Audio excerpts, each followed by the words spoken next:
रत्नागिरी सिंधुदुर्ग लोकसभा मतदारसंघाचे इंडिया आघाडीचे उमेदवार विनायक राऊत यांच्या मध्यवर्ती प्रचार कार्यालयाचं आज जिल्हा मुख्यालय ओरोस येथे उद्घाटन करण्यात आलं।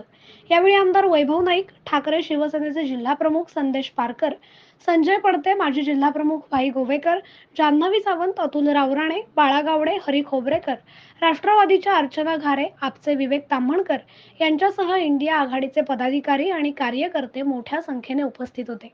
यावेळी बोलताना विनायक राऊत यांनी विरोधातील उमेदवार कोणीही असला तरी आपण 2.5 लाख मतांनी आघाडी घेऊन विजयी होणार असल्याचा दावा केलाय। ऐकूया। ही हिंदू हृदय सम्राट बाळासाहेब ठाकरे यांची कृपा आहे।